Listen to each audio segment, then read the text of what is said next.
So I wanted to welcome and thank everyone for joining us this evening.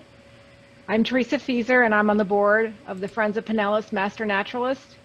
The Friends of Pinellas Master Naturalist is a nonprofit group supporting the mission of the state Florida Master Naturalist program, which is to promote awareness, understanding, and respect of Florida's natural world. We are passionate about Florida's ecology and want to learn more through field trips, outreach programs, and speaker presentations. Many of our members have taken the University of Florida adult educational courses to become Florida Master Naturalists. Our group raises funds to support 2 scholarships a year for these courses. This is open to everyone, so please see our website if you want more information. And a special thank you to the people who donated to our scholarship fund by purchasing a ticket for today. So we have a couple of upcoming events I just want to talk about. On September 9th, we will have Kelly Ryan, a hurricane scientist with NOAA, who collects data measurements as part of a crew flying into the eye of the hurricanes. She's actually going to join today to listen about panthers. In October, we have a speaker on the monarch butterfly migration. And in November, we will learn about kitchen botany with James Stevenson from Brooker Creek. So right now, we're just doing online events until we can get back to field trips and other out or volunteer opportunities. So let's talk about today. We have Ashlee O'Connor, Panther Outreach Specialist with Florida Fish and Wildlife Conservation Commission. Ashlee graduated from the University of Tennessee with a BS in Wildlife and Fisheries Science and moved to Florida in 2009 to monitor shorebirds in the Florida Keys. She now works at the Florida Panther National Wildlife Refuge in Immokalee, Florida, as a wildland firefighter and a wildlife biologist. Ashlee will speak for about 45 minutes and then answer questions. During her presentation, you can send in your questions using the chat button at the bottom of the Zoom page. Jean and Brian, our fearless moderators and fellow board members, will monitor the chat and ask Ashlee as many of the questions as possible during the time we have allotted. We plan to end this program promptly at 8 o'clock. So let's get started. I want to thank Ashlee for being with us today and look forward to learning more about the Florida Panther. Hi everyone, thanks Teresa. I wanted to make one note. I previously worked at the Florida Panther National Wildlife Refuge. My current position is with our state agency, the Florida Fish and Wildlife Conservation Commission, which is a mouthful, and we usually just say FWC. So yeah, I have a great presentation hopefully for y'all today, and then I look forward to some discussion after I'm done.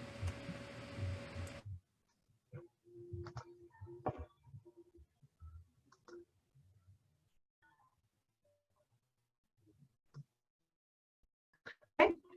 This is the animal that beautiful photo by my colleague Carlton Ward Jr. And if you're familiar with this cat, you might be familiar with his work on wildlife corridors and other aspects of conservation. So down below you'll see my email address. I am, a public servant, and if anyone has further discussion or questions or has any sort of panther needs, please feel free to reach out via email below. So what is a Florida Panther? Technically speaking, it is Puma concolor. Puma means cat, concolor means one color. So it is the cat of one color. And that one color is tan, as you can see in this kind of close-up photo from another organization, the FSTOP Foundation. So we work with lots of cooperators and nonprofits to, get images out and stories out about this animal. So the panther is currently designated as a subspecies of Puma. That subspecies designation is Corey, and that is after a man named Charles Corey, who in, I believe it's the late 1800s, designated the Southeast as having a specific subspecies because of its pelt, the coloration, some size variations, some skull morphology. And at the time, that was our best way, that was our best current science, was, just analyzing and measuring specimens. So as all of you know, science has changed over time. And so we'll talk about what subspecies looks like now in just a few minutes. So they are an apex predator. So as an adult cat, they are at the top of the food chain here. As an adult, they do not have to worry about other predators, really. As a young of any species, the young are susceptible to, predation and other things in the environment. So this is a very rudimentary image of the way this cat is connected in the landscape. As all of you do know, that with science, it's so much more complex than we see at the surface. And, research is investigating all those complexities now. They're also noted as a keystone species, and a keystone species can be a plant or animal, but it plays a vital role in the ecosystem. So when we take out that one piece, there's going to be a degradation of the rest of that ecosystem. So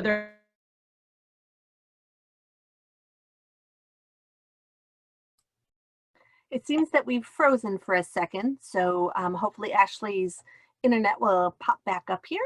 They're also designated as, can you guys see and hear me? Now we can, you just came back, yep. Okay. So the panther is an umbrella species, and so when we are protecting land for this animal, we are protecting not just land for the panther, but for other animals that you see here that might really benefit from extra protection, or Florida black bear, gopher tortoises, red-cockaded woodpeckers, indigo snake, glass lizard, and all kinds of flora as well. And you'll see two critters in the middle.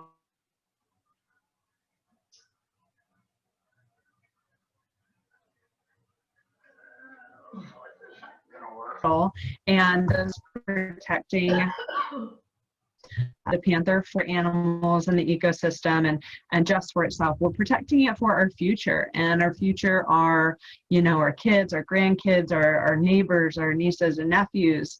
We're protecting it to give to them, and hopefully they will have wild Florida to see all of these creatures. So a little bit about the animal. This is a large tan or tawny animal. We have documented them from being 60 to 160 pounds. Males averaging a little bit larger at around 130. Females generally a bit smaller, around 80 pounds. Very long animal. So from the tip of the nose to the tip of the tail, it's going to be about 7 or 8 feet. The tail is very long. That's an important thing to note with these animals. When you're seeing it, the tail can touch the ground. It's not going to drag its tail through the woods, but you can see here in this photo that if it wanted to, it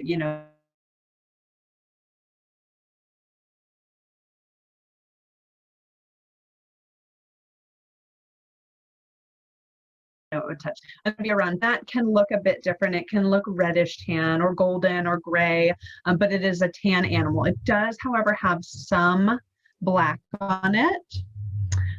It can have black on the back of the ears. It will have black a little bit on the muzzle, and then it will have a bit of black at the tip of the tail. So they are tan. As infants, they are tan but with spots. So the spotting helps with camouflage. They also have beautiful blue eyes that you can see here. And as the kitten grows, the spots and the blue eyes are going to fade until it's an adult, and then you won't be able to see those features anymore. That is in contrast to our other native cat, the Florida bobcat. You can see in the center there. The Florida bobcat has spots throughout its life, and the spots are different and smaller. The more you look at these animals next to each other, the more you'll be able to decide which is which, in addition to things like the tail.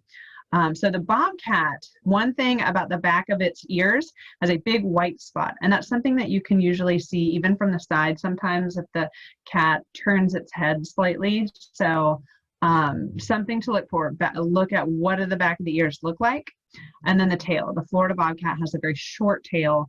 It may seem long, but it will never touch the ground. So that's a real quick, we don't always get to see wildlife just stand there and stare at us. Sometimes it's very quick sighting. So those are some quick things to look for. What is it not? The puma, or panther, cougar, catamount, mountain lion, whatever you want to call it, a Nittany lion even, it has never been documented having a black or melanistic phase. However, there are large cats in the world that do have that.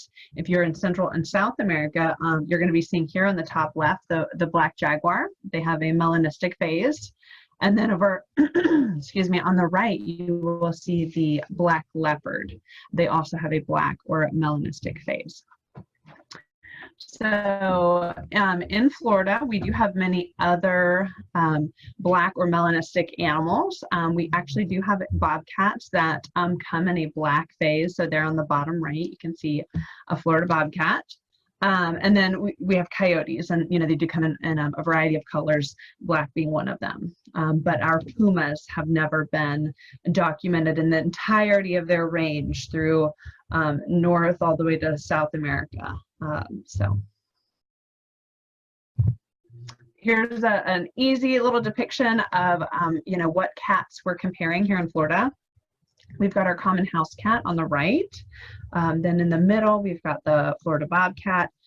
And then on the left, we've got our puma. So here's an easy way where you can see the tail difference.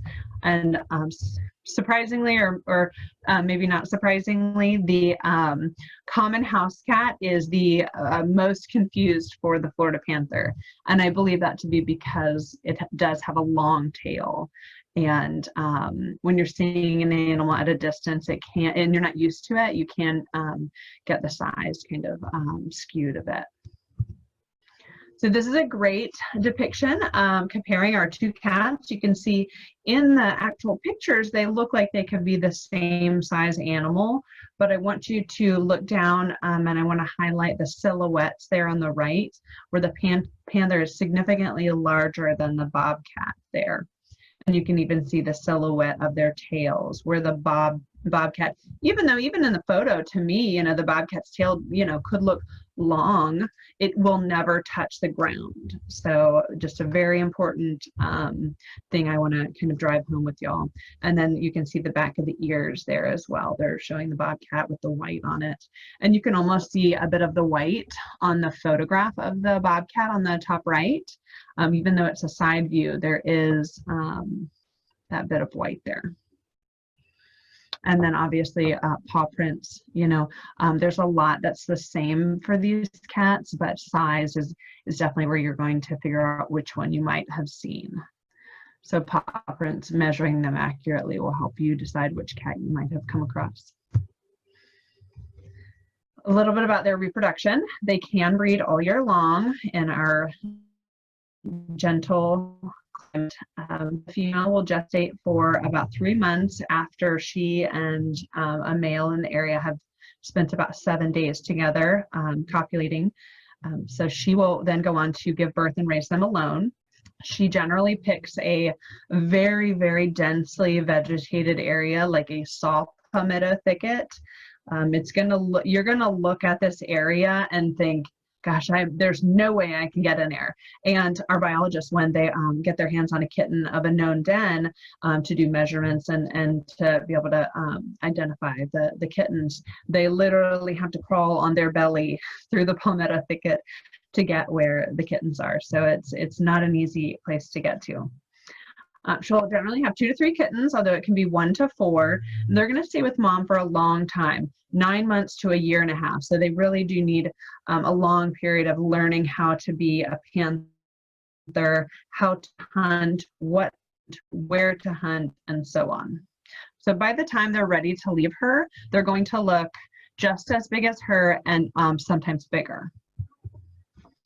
So our cats in the wild will live about 10 to 15 years. They can live longer in captivity, but this is about the age you're going to find them out in the wild. And there's many things that could interrupt this, and we'll get into some of those a bit later. So what do they eat? Well, they're carnivores and they eat meat. The preferable option would be a white-tailed deer. We also have hogs, invasive and exotic hogs throughout the state of Florida, and those are also on the menu for Panther. In addition to that, they will take other small mammals like raccoons, armadillos, possums, rabbits even. So as humans, we bring pets and livestock into our lives. And though I believe panthers know that these animals are different, they look like prey, they can act like prey, and if a hungry cat is coming across, say, a backyard or a small farm with animals that are unprotected, we have unfortunately documented many of these animals being chosen for a meal by the panther. So you can see a long list down here, even wallabies, some interesting animals that folks have had. And so it is vitally important that we do not provide those animals as a food source for these cats. They have plenty of prey, and that's what we want them to be choosing. They're wild prey. So in a few slides, we'll also talk more about that. So a little bit about subspecies. Like I was saying, a long time ago, we did not have the scientific methods that we do now, like extracting DNA and analyzing it to determine subspecies. So on the left, you'll see 15 of the North and Central American subspecies of the Puma. Ours being highlighted there in yellow. And so over time now we have things like DNA that can tell us a little bit more. So there has been some newer research that says that, oh no, we don't have 15 subspecies in North and Central America or 32 subspecies range wide. So the range on the right, you can see Canada, North America, Central America, and all of South America. So there's some research now that says, oh, there's only 6 subspecies. FWC is not in charge of changing that designation of subspecies. So we wait for guidance from the U.S. Fish and Wildlife Service on this matter. So to me, whether there are 32 subspecies total or 6 subspecies total, the importance is the functionality of the cat in the ecosystem. They are still acting as a carnivore and as a predator, and leaving their footprint within the ecosystem in that manner. And though it's hard to talk about sometimes, it is what it is, and they play that role. If we lose predators, then we're going to have prey exploding and dealing with disease and other things like that. So here's our current distribution of pumas in their range throughout the Western Hemisphere. And I want you to notice here in peninsular Florida, we are separated very far from any other breeding population of this animal.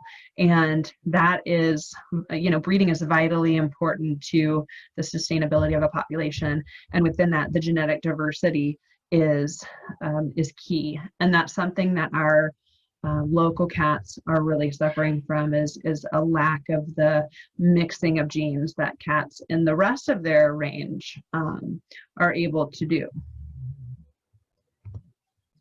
So we're zooming in a little bit closer to the southeast, where this subspecies historic range, or if it was just one subspecies always, you can see that in the southeast, we're only in a tiny portion of what the cat used to inhabit. And The yellow line that you're seeing there is generally where the breeding population has been south of. It is a crude line to depict the Caloosahatchee, Okeechobee, and St. Lucie waterways. And up until 2016, we had not documented females north of that waterway since about the 70s. So this is a very busy picture, but the important thing I want you to key in on here are all the dots that are throughout the state of Florida. These are known occurrences and verified occurrences of pumas in the state. And this is getting updated all the time as people send in, and we're capable of verifying that it was an actual panther. So I'd like to highlight the cat up there in by the Georgia-Alabama border. So back in 2008, a cat was shot there by a hunter, and that cat was in fact from Florida. Because of our technologies with DNA extraction and analyzation, we were able to know that was from this population because his father was collared at some point in the past. And so that person unfortunately shot an endangered species. But I think it's, nonetheless, that, we wish that hadn't happened, but I think it's fascinating that he got that far. So they do range very far. So speaking of cats north of the river, in 2016, we had started to document a female north of the river. We got a second female north of the river. And this is a photo from last week. One of our biologists was north of the river in the Babcock area doing some camera work. We've got camera grids in many different places north of the Caloosahatchee. And so he was out doing his work and could hear a female caterwauling. And so he kind of moved through the woods and was able to get a photo of her. And he was quite far away. I would say at least 50 meters. And at that distance, her bubble wasn't being pressed. She felt comfortable and sat for a bit, and they kind of watched each other. So that was an exciting story that our biologist just shared with us the other day. So he's been looking for them for many years and had a hard time finding them on camera, and now has finally not only seen them on the camera, but he got to see the female in person. So for folks that work with this animal, it's a very exciting day. So these animals have gigantic ranges, 200 square miles for males and around 80 for females. And as you can see, males on the left and then females on the right.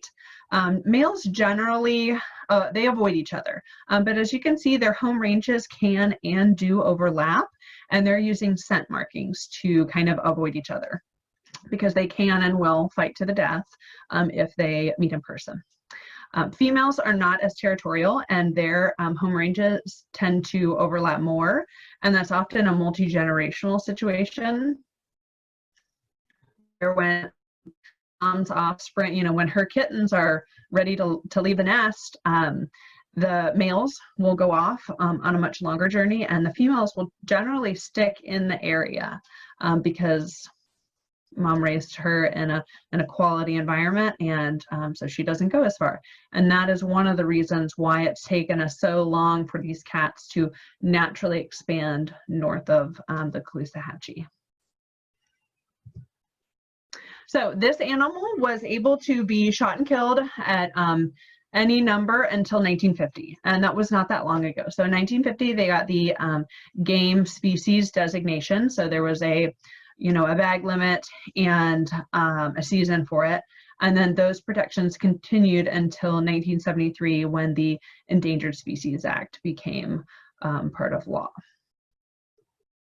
So now the animal is federally protected, and that is something that it's federally protected. It's not state protected because all of the federal protections supersede what we would have put out there. So we rely on the feds for their current protection. But the important aspect is that they are geographically isolated from being able to share genetic material with other Puma populations. So our population here, as of about 2015, we estimated there to be 120 to 230 adults and subadults. You know, a mother has maybe 2 to 3 offspring, but she often doesn't raise 2 to 3 offspring to adulthood. So for that reason, we just count adults and subadults. So what is impacting the panther?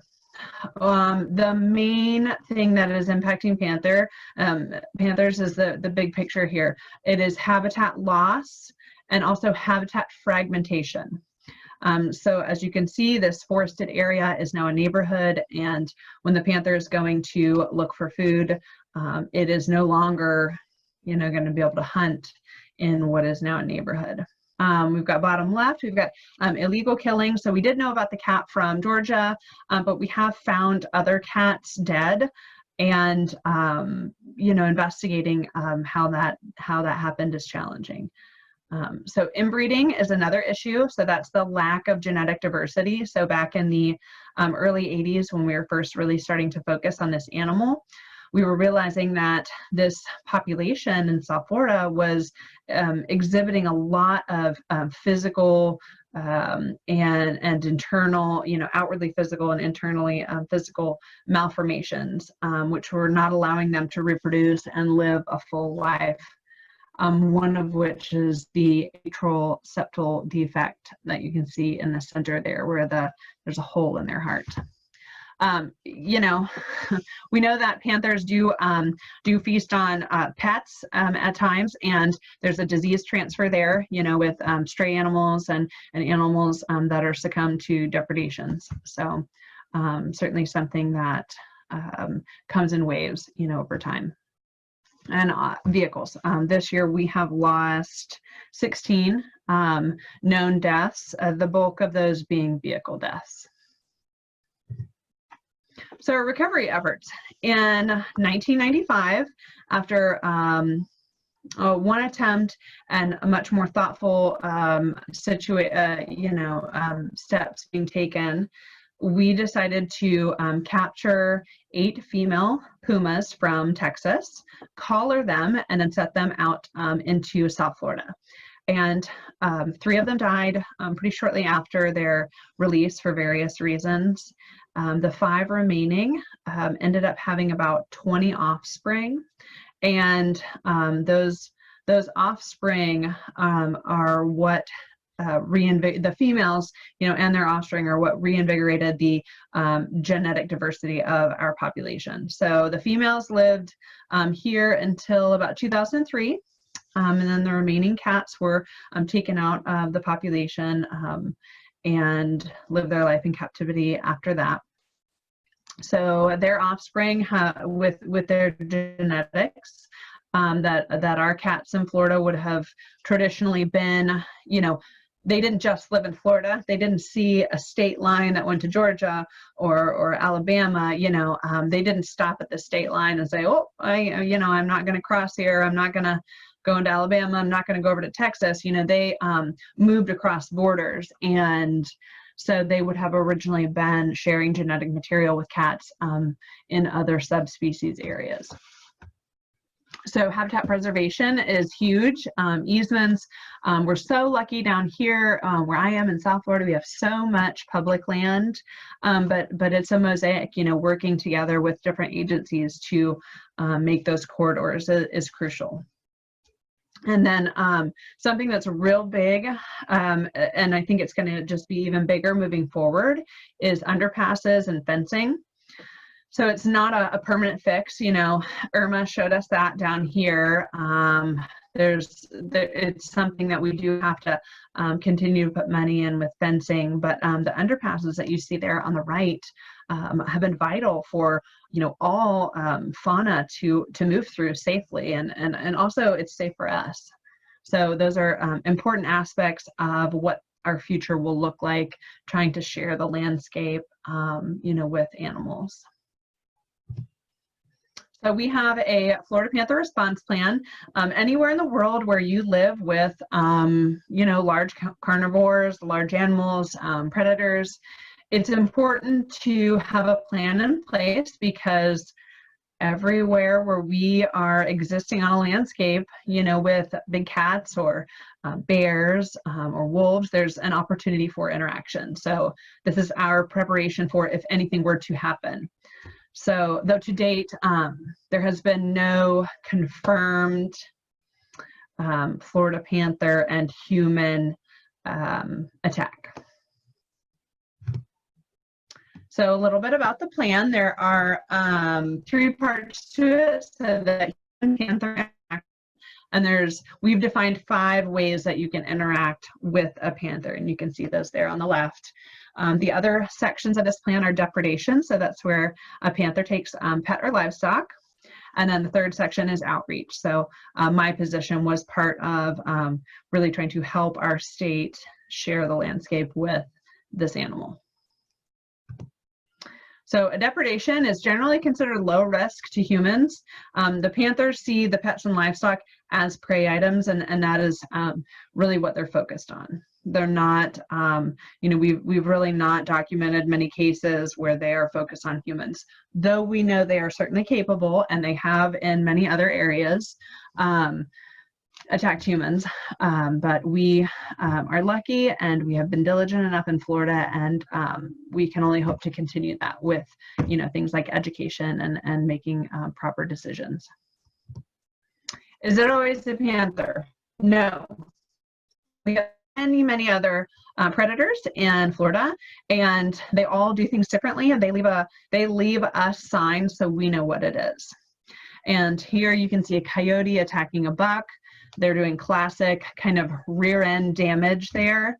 And so by paw prints, the way the animal has been killed, the way the animal has been eaten, can tell us what has been going on. And then not only do we have native predators, we have an influx of non-native. So pythons and tegus, animals like that are, making an impact on pets and livestock. So if you do have livestock, it is of utmost importance that you keep it safe, especially at night when most carnivores are going to be out, hunting, and we're going to be sleeping. So you need to have a structure that you check regularly, that is secured, that is very strong, because predators, panthers are very strong, and scared animals. I have 2 very small goats that are shockingly strong. So, it's just important to really protect your animals, and then also have a plan for what to do during the daytime, because many animals are killed and hunted during the day as well. So there's assistance available. Defenders of Wildlife will help you today get a pen. They will split the cost for a pen to help protect your animals, like the one on the bottom. If you are to experience a depredation that is by a panther, then they will split a pen the cost of a pen 3 ways with you. The Conservancy of Southwest Florida, Defenders of Wildlife, and then the livestock owner. South Florida also has a program for small cattle operations. So if you have about 300 head or less, and you experience loss to panthers, then they are going to financially help you out with that. So there are options available for our land and livestock owners out there. And there are additionally federal programs for our much larger cattle operations. So here's some important stuff. If y'all are out hiking or getting out into nature, you can look for scat. So the size of it, it's always important to take, if you have a pencil or chapstick or sunglasses, to take a picture of it with something you can reference the size with when you get home. So you're going to find segments, you're going to find bone and hair in it. It's most commonly confused with bobcat, so it's going to look the same, but it's much smaller. So hair and bone, but very small fragments there, and you can see we've got a ruler here with that, which is helpful. They also do scrapes. If you can imagine, the panther that did this scrape would be looking at us, and it would be pushing that material, the leaf litter and the debris, back away from its body, and then it will kind of crouch over it and urinate and sometimes defecate on it. So there's actually a smell to it if you can find it, a fresh scrape. So males will do it for their territory, and then males and females do it during mating season. There's that hormone change, and they can detect that by the scent of it. So this is something great to look for. Bobcats also do it. So again, knowing the size of the scrape is important. Here you can see by the photos, you'd never know how big it was. So that's why it is very important to put, anything that you have with you in the photo, even just, your hand. Okay, so they also will scratch. Many animals will leave scratches. Panthers are doing it, to sharpen their claws.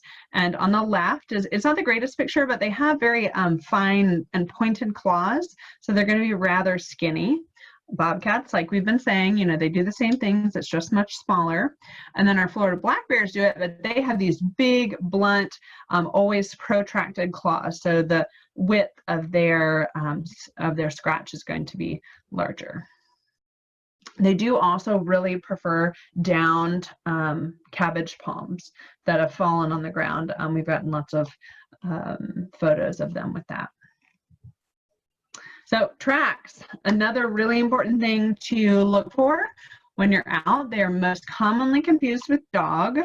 A lot of times you'll say, oh, you won't see the panther claws. Well, you can in certain scenarios. So what you're seeing right now, the ones on the right are panther, but you do in the top here, you can see there are, you can see how, you see. My mouse isn't working on the screen, but you can see those two little dots above the toe pads. Those are the claws. So in sandy, wet, muddy environments, that's when you might see the claws. But see how they're much more, oh, thank you. They're much smaller, a little bit more delicate as compared to the dog on the left. Dogs have protracted claws and they're much more blunt than a panther. And then sometimes you could see it if the cat was running. That's a time when their claws might be out. So on the bottom right, it does look like it's a bit softer of a surface there, and you can see the claw marks there.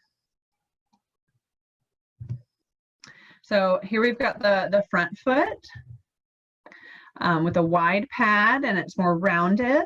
And then here on the right, we've got the back foot, narrower pad, a bit more oval. It's not every day you get to see the bottom of a panther foot, so cool stuff. So, and you can also tell the sex of the animal by measuring it. Generally, greater than 2 inches is going to be a male, and smaller than 2 inches is going to be a female. And one thing I want to highlight, I'm going to go back, is when you're looking at the panther paw print, their toes are asymmetrically positioned around the pad.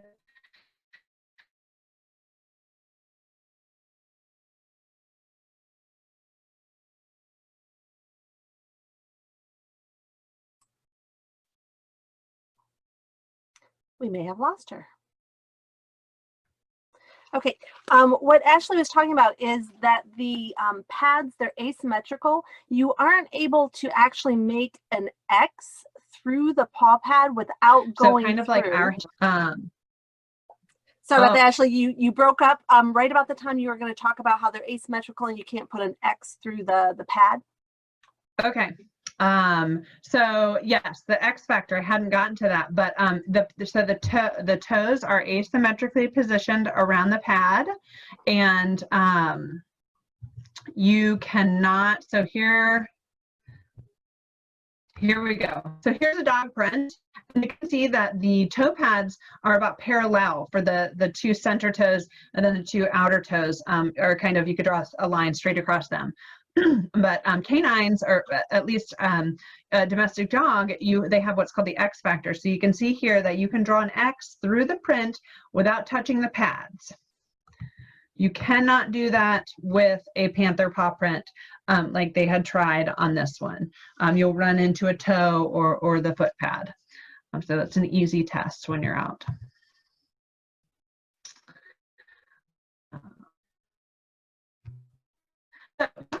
Ways to minimize your interactions with the panther. We all love to see them, but it is important that we keep our panthers wild. We want them to be wary of us, and we want them to feel comfortable only from far away. You know, they generally have a big bubble of what's comfortable with humans, and we want to keep it that way. So they like to be out hunting for deer at dusk and dawn. Well, I like to be out at those hours, listening to birds in the morning, enjoying the sunset. And so I just need to be paying attention to what's around me. I need to be listening. I don't need to have my earphones in.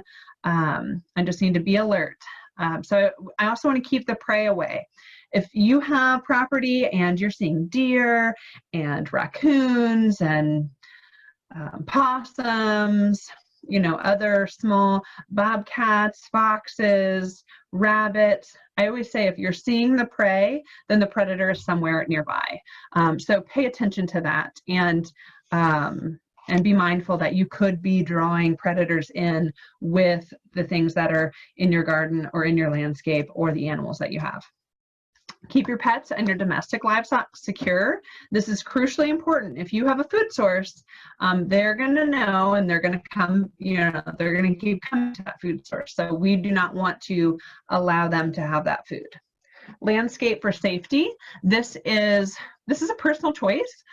Certainly, you know, I'm not saying that you need to clear cut your yard, but you know, having a big palmetto thicket right by your house may not be the best idea, because small mammals can hide in there. You know, panthers can hide in there.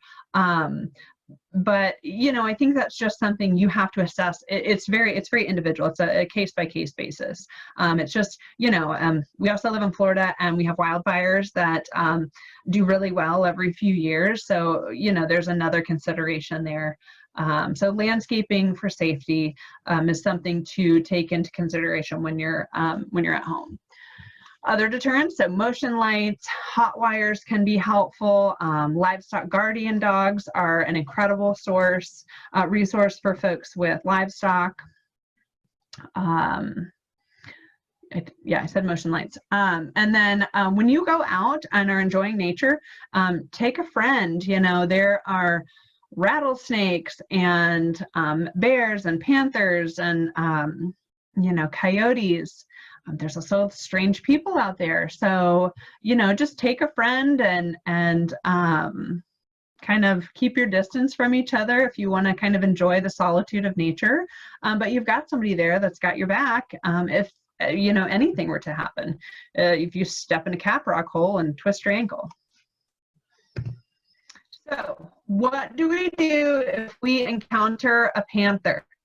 Do not run. Do not run. That's the one thing I want you to remember. Do not run. When these animals are running, they are generally hunting. So we do not want to associate us with some sort of meal that could be chased. If we run, that can incite their chase response to go after something. So you want to keep your pets, always keep them on a leash, because they will go straight into danger. And we keep your children close. What my family likes to do when we go out, we call it the hiking sandwich, and say dad will go first, then the kids will go in the middle, and then I'll go at the end. So the kids can enjoy nature, they can explore on their own, but they're kind of in the safety net of their parents. So you're taking the grandkids out, or you're going with the scout troop, you know, whatever. That's can be a really helpful way to contain the kids and allow them to enjoy nature. So you've come around the corner and you've seen the panther. Keep the kids close, keep the pets close on a leash. If anybody's down on the ground, you want to bring them up without crouching. Everybody, you're hiking with your friend, like I told you, right? So you guys are going to get close together, and you're going to look bigger. You're going to put your backpack over your head. You wave your jacket, you know, whatever you can do to look bigger. And hopefully the cat goes away. If the cat doesn't go away, maybe take a step back. You know, maybe it's feeling kind of cornered and it doesn't feel like it's got a place to exit. So without really taking your eyes off the animal, kind of assess the scene. You know, is there some sort of barrier or wall here? You know, does it have an exit route? Is this maybe a female with offspring nearby? Then just take another step. Just take a breath and then take a step. I don't want you to do anything fast or crazy. You know, your heart's going to be beating fast enough. So just taking a step and watching what the animal does. And hopefully the animal just eventually decides, okay, I'm out of here, and goes. If that's not the case, if you end up finding an animal that is, for whatever reason, going to come at you, then you want to fight back.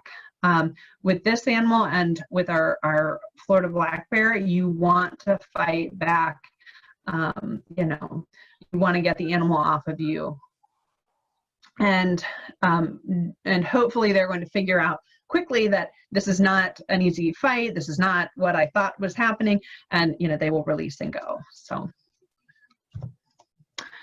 You know, we lose a lot of cats every year to driving, and people can get hurt and other animals get hit all the time. So, you know, just be careful driving. It's one of the most dangerous things we do. And especially if you are down here in this neck of the woods where, you know, there is the bulk of the breeding population, definitely be aware. And finally, here's our website with lots of great information, myfwc.com/panther. You can also go to our sightings page, which I would highly recommend.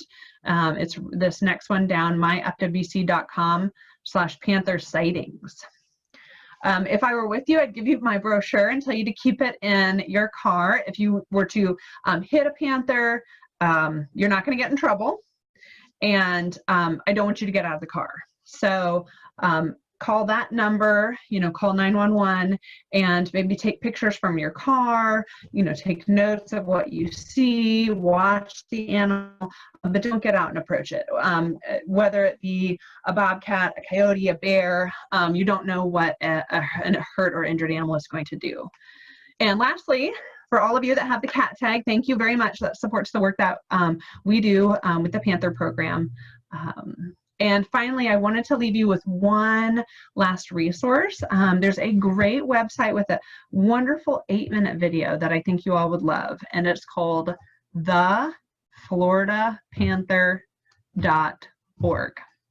And it's got some helpful information all over that website. And again, the 8-minute video, I think, does a really great job of encompassing what we're dealing here with panthers in Florida. So with that, I am done. I want to thank you so much for taking your evening to hang out with me here. And I hope that maybe in the future, when things are better, we can all go for a panther hike somewhere.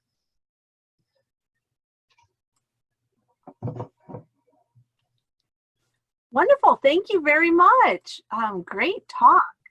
I know Teresa was writing down some of the questions. In reference to that brochure you had mentioned, how do we get that? Is that online maybe? Yes, I believe our brochure is online. If you go to the website, myfwc.com/panther, and it's at the bottom on one of the pages. The brochure along with the Florida cat ID. So the one that had the panther and the bobcat next to each other. You can also download that there. Wonderful. Thank you so much. I grabbed a few of the questions, and then if I missed any, Teresa can jump in. Teresa was wondering, have you seen any of them in the wild? Have you been fortunate enough to have that opportunity? I have, yes. When I was a wildland firefighter, I got to see one from a helicopter, which was very cool. I've seen them as a biologist working in the woods. I have also seen them at my home. I live in Eastern Collier County in what's called an ex-urban area. It's not the suburbs, but it's not the country. And we had a mother with offspring come right up to her house. Our trail camera went off, and so we scurried out there hoping to see what it was, and they were looking back at our chicken coop, and we had our chickens locked up real good, so they didn't get a meal that night, but that was very exciting. Fantastic. How about, have there been any efforts to breed them in captivity, kind of like what they were doing with the red wolf and such, and then maybe releasing them to increase the population or the range?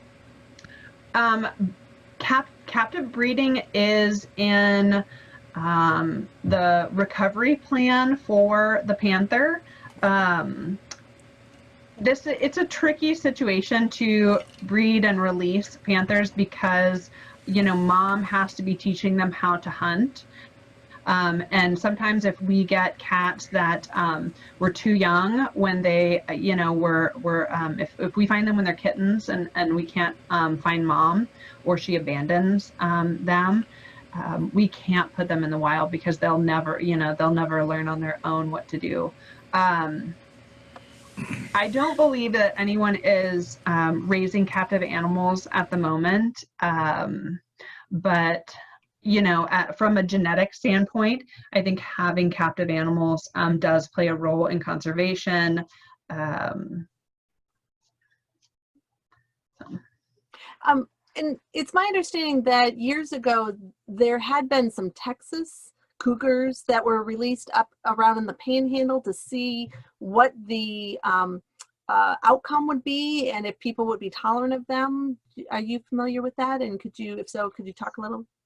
I don't remember all of the details of that. It was around 1992, and they took cats. I think some had been in captivity, you know, some had been, so they had been kind of used to humans, not maybe every one of them, but I know several of the cats did not come from the wild. And, you know, for that reason, were not good candidates to be put out into the wild. I think that effort was done too quickly to really, you know, for it to be a solid situation that ends up working out. So they put them out there. It didn't take long before, you know, the public expressed their uneasiness about the situation, and the Kids Not Cougars campaign went real big, real quick, I think. So they ended up taking those cats out. And then that led to many years of planning until 1995, when they did the wild cats that were caught and released, you know, radio collared and released into the wild. All right, thank you. And then what about with the Texas females when they were brought over for the to reduce our inbreeding? The question was, why were they removed? And I put in the chat, I believed it was because they were past their reproductive prime, was why they were removed at that point, but just to clarify. That was actually a topic on a recent webinar that I listened to with Dr. Mark Elbrock from Panthera, and he felt like there was really no reason that we should have removed them. The reason that I understand is that then they would not be competing with their offspring for resources in South Florida. So they were collared, and then, you know, we said, okay, we're going to take them out so their offspring can, you know, fill in this area without having to potentially, you know, work against mom. And that was past, they weren't going to keep having kittens at that point then. I think 5 of them, I think, had at least 1 litter. Some of them might have had, you know, a second litter if they reproduced kind of right after they got out. But the interesting thing about those cats, they came from West Texas. It's dry, it's arid, it's rocky, it's mountainous, you know, totally different than here. And when those females got pregnant and had to go find a den, they went in the exact same places that our cats go. They found a really dense palmetto thicket to have their offspring in. And I just think, you know, that's such a cool mothering instinct that they, you know, though they didn't know the area, they figured that out. Excellent. Okay. That is really interesting. And we had a question about the impacts, and have they had problems due to the hurricanes that we've had, especially down in South Florida? And do you know of any kind of expected impacts due to climate change, sea level rise? You know, from my opinion and understanding, animals are extremely resilient, and we have gotten, you know, the cool thing about trail cameras is we've been able to document some cats pre and post hurricane, you know, and the water level changing and that sort of thing. You know, natural disasters happen, and the animals that are capable of surviving and that have that stronger, you know, physical abilities do survive. I mean, we know that fire does take native wildlife, but the ones that do survive, you know, have a strong, you know, strong genes and are able to then reproduce. So I think it's just a natural thing that they deal with. I don't think it adds any extra stress, like, you know, vehicle mortalities, which is, you know, not a natural way for them to die. In South Florida, is there a number that is expected that South Florida can sustain as far as the number of panther? I don't know that off the top of my head. You know, considering that they are wide ranging and they're generally a low density species, you know, we don't have plans to bring any more animals into South Florida.